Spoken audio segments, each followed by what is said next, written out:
everybody, Cal Banyan, Cal Banyan's Hypnosis, etc. Once again with Meredith Locker. If you're watching this video anywhere except calbanyan.com, you need to go there right now, because right underneath this video on calbanyan.com is additional text, graphics, links that just makes this video much more valuable. Now, there's also a link to an audio version. For some of you, you'd rather just listen to the podcast while you're out running around or jogging or whatever. So, let's see here. Let me tell you about Meredith. This is 4 in a row for her. She is one of my favorite hypnotherapists. That's why I have her and Meredith and Celeste and doing these kinds of things with me, because I utterly trust them to know the material. They're hypnotists that walk the walk, not just talk the talk. There's lots of hypnotists out there now emerging out on the internet that are good at internet, or they're good at public speaking, but they don't know the depth that the Meredith and Celeste have of the material, that's seeing clients and helping them change like this. Meredith also comes from an academic background, having a master's degree in psychology. She worked as a talk therapist before she came to doing hypnosis at our center. I think she was even an intern. Anyway, here's Meredith. Were you an intern? I was one of the very last interns in your internship program. I was blessed to be that. Did you go through at the same time as Elron, or? No, I was before him. Okay. Yeah. All right. Yeah, it was tough. It was boot camp for hypnotists, no question about it. You think the class is hard? Wait, if you go through our internship program, it's... Yeah, no question. But oh my gosh, I wouldn't trade that experience for the world. I really do hope. I mean, it's not something I feel super inspired to do at this time, although at some point in the future I might, but I really hope more advanced hypnotists get into offering internship programs, because there truly aren't enough of them out there, and it really took me up many more levels in my experience, in my capabilities, and my potency as a hypnotist. So definitely, if it's something you feel inspired to do, please start a program. I know Celeste had started one recently. I don't know if she's continuing to do that. I know that sometimes it can be kind of a matter of whether there's enough people in the region that are interested in it, but oh my gosh, it was the best 5 months I could have spent, that's for sure. Cool. Hey, before we dig in, I want to get 2 things done. You're absolutely right about the internship program. And I want to talk about, we've got another Hypno Mug to give away. I have to do this stuff before I forget, so I do it right away. Hypno Mug. Hold up your Hypno Mug. I am already ahead of ya. Oh, you're so good. Hey, we've got a new name. Now, this is a little bit for me an unusual name. Edelmira. Edelmira Valdez. Edelmira Valdez. You are now the owner of a Hypno Mug. And you know what, Edelmira? All you got to do is contact us within the next 30 days to let us know that your name was called. Give us your mailing information, and we'll get you out your own Hypno Mug. And how did she do this, everybody? Well, if you're a regular listener, I don't have to go on and on about it. You got to be a VIP member. There's a link right above. Or you need to be one of our fans on Facebook.com/hypnosis ETC. Back to you, Meredith. Beautiful. Thank you and congratulations, definitely. But now, before we go on, I want to make sure you guys know who Cal is. So Cal is my mentor. He's the one who trains the best in the profession. He actually sees clients here in Tustin, California, out of the Banyan Hypnosis Center. And he brought us 5 Path. He brought us 7th Path, Self-Hypnosis. He is the author of many books. One new book that a bunch of us contributed on, a bunch of us 5 Pathers added chapters to, and that should be out now on Amazon as a Kindle book. And so if you haven't checked that out yet, please do. I'm sure that we'll put some information right down there about it if you're watching this on calbanyan.com. But, he is somebody who gets more done in a week than the vast majority of people I know get done in a month. He is definitely somebody who inspires, and he's the reason we do these free podcasts every single week thank you for tuning in, because we want hypnosis to be taken to the next level, the more professional, more potent, more world-changing level. And so I really appreciate all of you who are doing your part to help us all to do that. Thank you. Please also, before I go further, I want to make sure to say once again, send your questions, your feedback, your comments. You can post them right down there on calbanyan.com. That's one of the first places I go before we're going to film, so that I can take pieces of what it is that you want to know and bring them to the show. Also on ourhypnospace.com. First of all, if you don't belong, it's like Facebook for hypnotists, and it's amazing. And NGH has one too, NGH Network, and it's really, really, really amazing too. But the ourhypnospace.com has an Ask Cal group where you can post different questions about anything. I mean, it's hypnosis, etc. So anything in the realm of our work, whether it's practical, whether it has to do with the business side of things, or it's specifics about hypnosis or generalities about hypnosis, please post your questions. You can also find us on Facebook at Hypnosis, etc. There's a fan page there. If you haven't liked us, do that. Or you can email them to me, Meredith at yourpathhypnosis.com. But today we're going to get into age regression even further, and I want to bring your attention to podcasts number 108 to 114. You may want to check those out first if you're kind of new to age regression, if you don't know a whole lot about it, because that we get into all the details, all the nitty-gritty about age regression, the basics, and then some advanced stuff in that series. It's a 7-podcast series about age regression. So that would be a good place to start if you aren't already, somebody who's practicing age regression or doing it on a regular basis, or if you just haven't seen them yet. But today we're going to get into some more details about it. Anything before we get into that, Cal, that you want to share or add?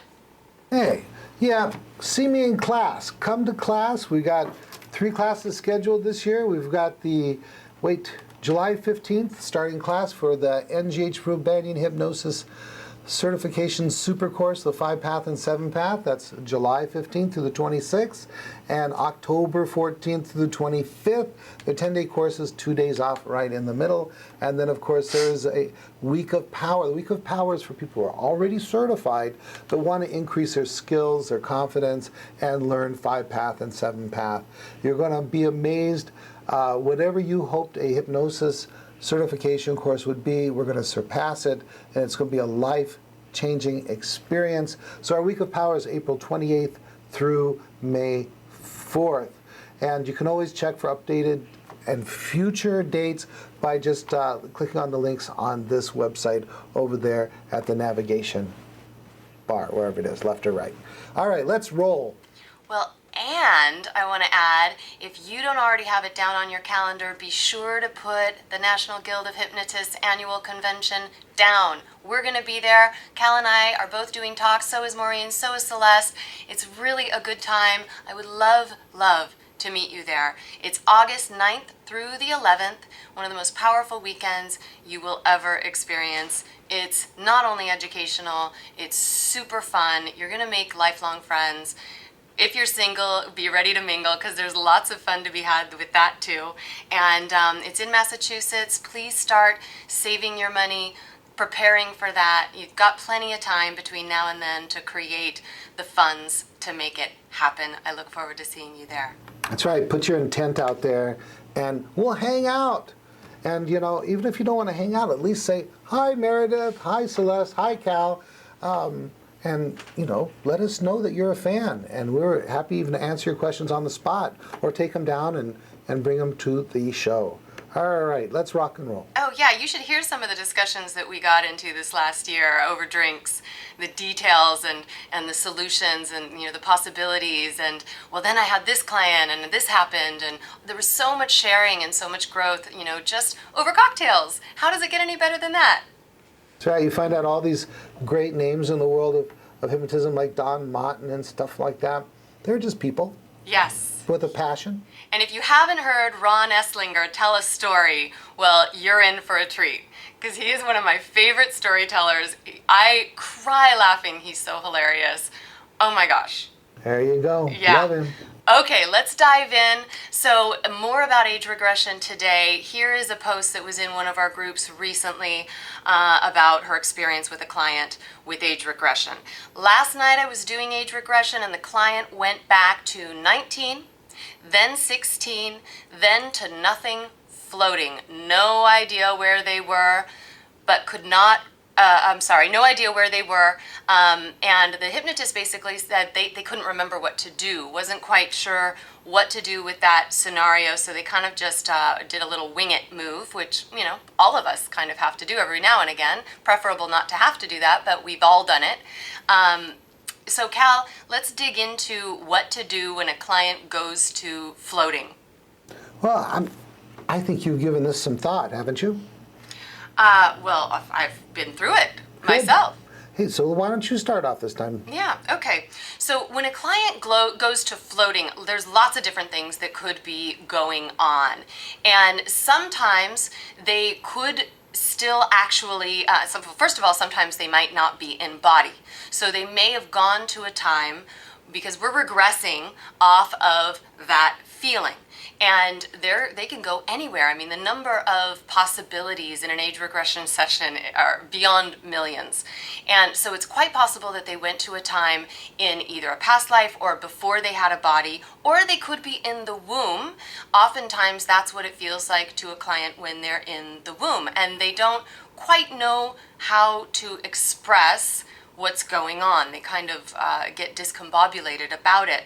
So what I typically do is, while staying with it and being sure not to lead, not to give any suggestions as to what might be going on, I just continue to ask more questions.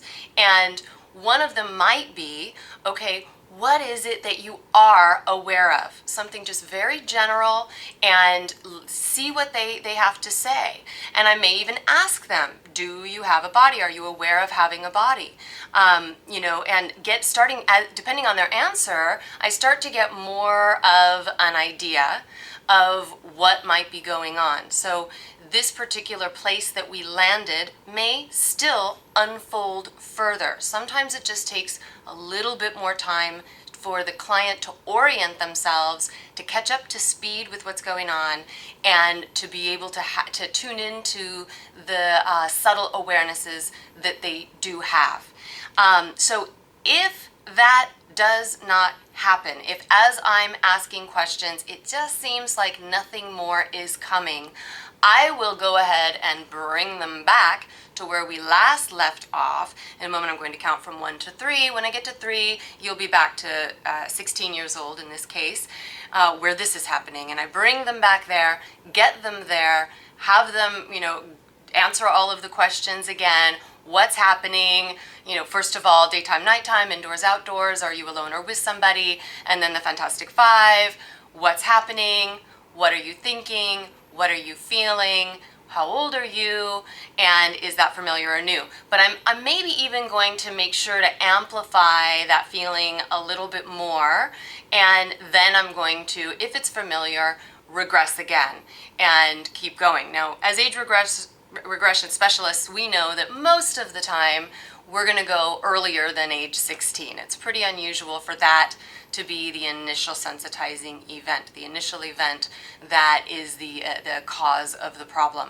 So most of the time we know that we're going to go earlier than that, but we're still going to ask the questions, and we're still going to follow the protocol, and we're still going to do what we need to do. If they say it's new, I'm going to do the touching on the head 3 times and see if they're really telling the truth about it being new. If they say it's familiar, I'm going to go ahead and regress on that, or time tunnel technique on that emotion.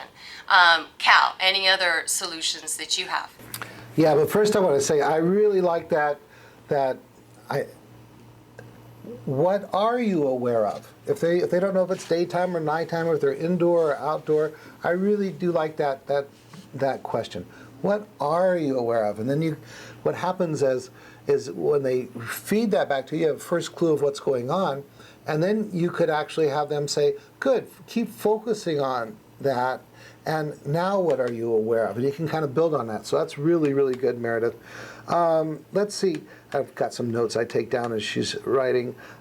Here's another thing you can do is, so the regressed aspect is in this amorphous, shapeless, we don't know what's going on, floaty stage, is you can just say, be grown up, what's happening? And let them describe what's going on. They might say, oh, I'm inside my mom. Okay, and so very quickly, I use that technique when the person is regressed to like a child, and the child doesn't know how old they are because they're weeks or months old. I'll just say, be grown up. Grown up? About how old is she? And I can get that information real quick. Another thing, and by the way, Meredith, you covered all the main stuff. I'm just kind of filling in some cracks here. Another good thing is if they're in a situation that just seems kind of useless, non-eventful, sometimes they do this as like a protective response, like kind of like a safe place. And they just go to where nothing's happening. They've been visiting some uncomfortable events as you've been age regressing them back in time. And so if they're at that kind of safe place, fuzzy, amorphous kind of situation, I'll just now tell them to now move forward to the next, or I might say, first significant event. And just have them move to the first event or move forward to the next significant event. And that way we can uncover perhaps another event and work from that. Good. Anything else? Beautiful. Yes. So, okay. So there was another posting of something very similar that's just a slightly different thing, and I wanted to see if you had any different flavor to add to this, or if I do. So this is a different hypnotist, a different client, a different situation, and this particular client, just to give you a little bit of background, is convinced that something happened early in life that caused a deep sadness that she had inside of herself, or has inside of herself, that's holding her back. And apparently this hypnotist was regressing on it, and anytime the person, basically the client can't go before the age of 12, just kind of keeps hitting this block of age 12. And it seems, according to the hypnotist, like she's trying to remember, because it's almost like she's trying too hard. She's decided there's something there, and then she's getting herself all kind of blocked up in it. She visits times, revivifies times between 12 and her actual age, which is I think around the age of 30, but she doesn't go before 12. And if she goes before 12, she kind of goes to this dark place that she can't describe, that seems like an actual place that she doesn't seem to be able to share any awarenesses about. So anything more you have to add about this particular case? Good. I like how last time went so well. Go ahead and start off again. I got a couple ideas, but let's see what you got. Oh, okay. Sorry, I was actually taking a moment while you were going to talk to look further into whether there was more detail here, because it's kind of a long posting. So I didn't expect that. Thanks, Cal. Anyway, so See, here you is can what... tell that we're totally unrehearsed. We just get out here and start talking hypnosis. We do. We don't edit. We never edit. And we just kind of, share what we know. Because we always have everything we need inside of us at any given moment, right, Cal? You got it. We do. Yeah. So in this particular case, if I knew ahead of time, like in the initial session, or even on the phone when I'm first talking to the client, most likely the client would have said to me what this hypnotist is saying, that the client thinks that she has sadness that is creating her problems. What I would do is what I would consider to be a little damage control, making sure that that does not inhibit or create problems in my process. So in maybe even the initial phone call or in my initial intake, I will be clear with my client that we are going to follow a very successful process to find out what truly is involved in what's blocking her. And I'm going to ask her to kind of suspend that judgment. That idea that the sadness is what's causing it, or that there is a deep sadness, or that sadness must be at a certain age, any of those ideas she might have, what I would tell her is, what I find in my work is that it's often very different than you think it is. And in order for you to have the most successful process, I would love it if you would just be willing to let those preconceived notions go and just allow yourself to follow the process. And I assure you, we will find out what is connected with this block of yours.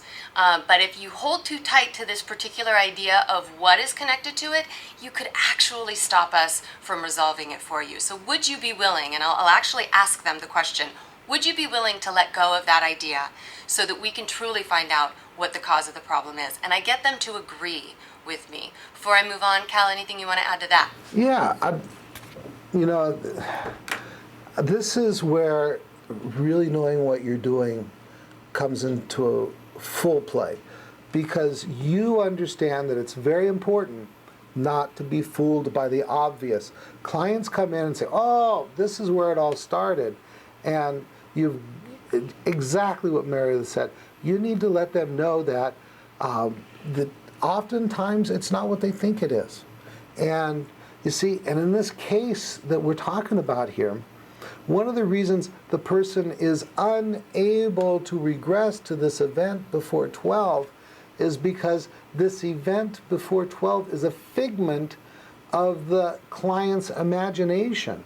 You can't regress to an actual event when the actual event never existed. So just because the client tells you they think they know the cause of the problem or when it happened, we need to kind of not believe them. And we need to try to loosen up their attachment to that before we even begin and let them know that the hypnosis, we know that it's the emotions going to take them there, but when I talk to the client, I say, just let the hypnosis take us to where we need to go. And so that was just excellent. Continue. Good. So then what I'm going to do, either in the awake state prior to hypnosis or even in that moment, if I'm seeing that the client is struggling, I am going to remind them that their subconscious mind is a giant tape recorder. Everything they've ever been through is there, and that it's really not about remembering. It's really not about working. In fact, it's working less. And all that information is just ready to show up for them. And so whatever in the moment I feel like I need to do, whether I need to say in a moment I'm going to count from 1 to 3, and this experience gets to be more vivid, more clear than it was before for you, or whether I just need to say that simple thing, everything is there, your subconscious mind is a giant tape recorder, what are you aware of now? And typically more comes. It's kind of like a faucet, like a tap that you're tapping. And once they say another thing that they are aware of, then it unfolds to more, and more starts flowing, and more starts flowing, and more starts flowing. And oftentimes they're just working too hard at it. They're getting involved, and consciously, and because it matters so much to them. And we want to just kind of soothe them out of that space of doing that so that they can access the information that's just there easily for them to uncover. So in the moment, I'm going to kind of, depending on what they're telling me, ask different questions. I may try to find out if they are aware of whether they're sitting, standing, or lying down. Are you sitting, standing, or lying down?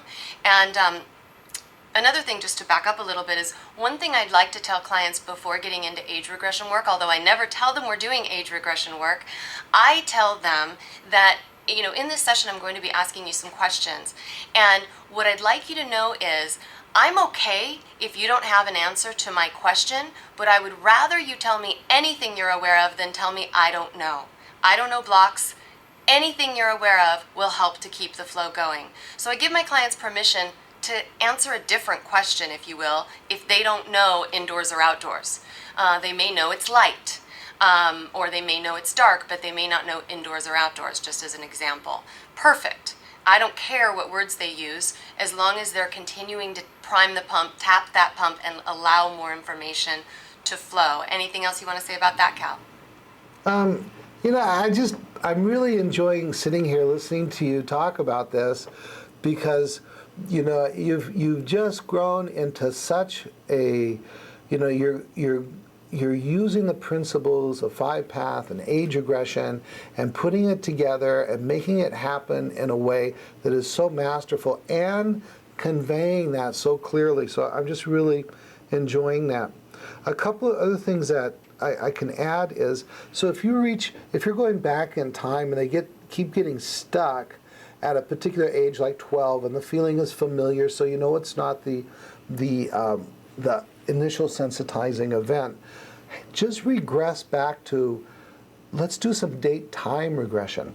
Say, let's go back to a pleasant time when you're 5 years old. It could be a time around water, a time on a bicycle, time on a swing, any pleasant time. Here we go, 5, 4, 3, 2, 1. And then we can talk to that 5-year-old about whether or not that issue is going on in their life. And that we could go back to 3 or 2 to low resistant times, happy times. And so we can kind of poke around a little bit and find out what's happening if the issue is going on in their life. For example, they have fear of spiders and they keep blocking at 12. I say, let's go to 5. Boom, visit 5. And 5, how do you feel about spiders? Oh, I don't like spiders. Okay, good. Focus on that feeling of not liking spiders. So we can affect bridge from that point on back, or we could just bounce back to 3. Dave Ellman did that style, more of kind of just bouncing around and narrowing it down until he could find what he believed was the ISE. So that's another way of kind of bypassing that.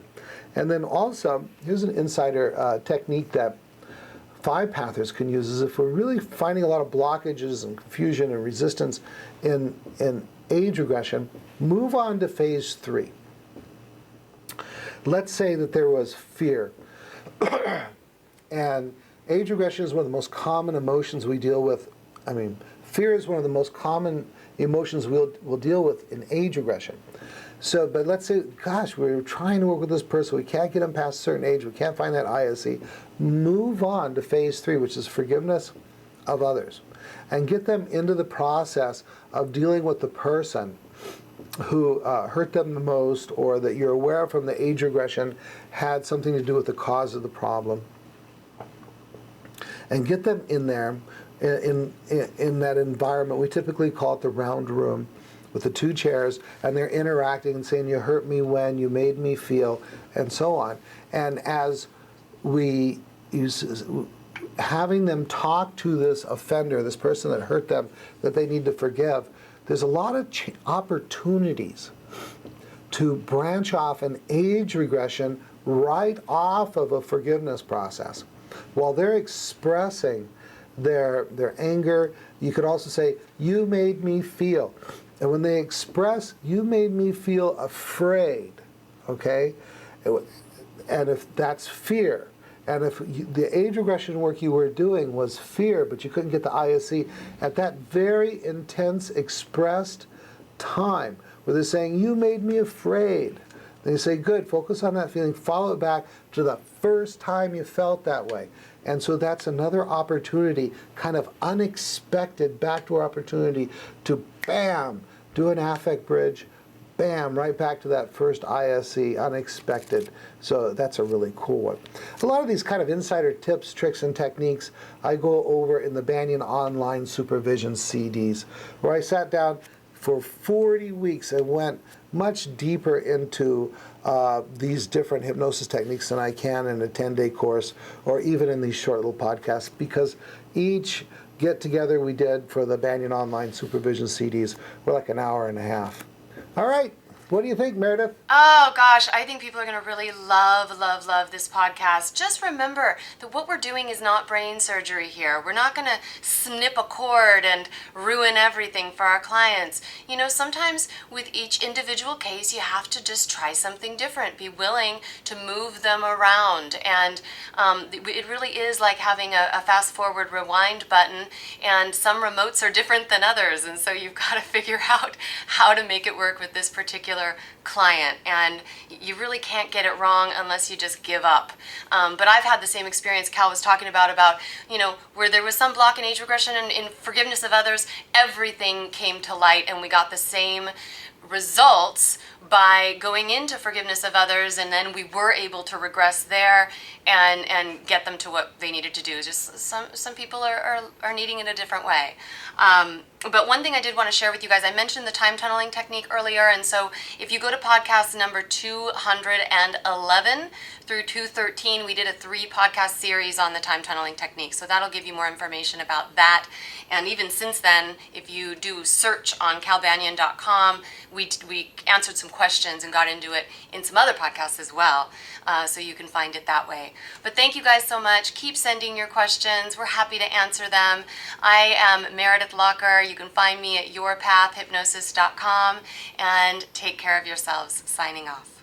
Beautiful. Thank you so much, Meredith, for being with us on these last 4 podcasts and for your four years of contributing to the success of this program and out there, people you'll never meet around the world, and maybe even years, decades from now, hypnotists and their clients are going to be benefiting from what we did here together. So thank you very much.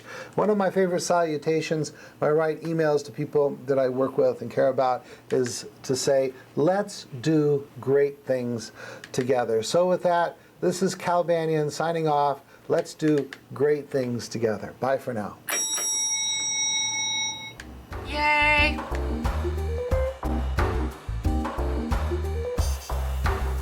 This recording is the property of Cal Banyan and the Banyan Hypnosis Center for Training and Services, Incorporated. All rights reserved, for private use only, may not be duplicated without permission. For contact information, go to www.hypnosiscenter.com.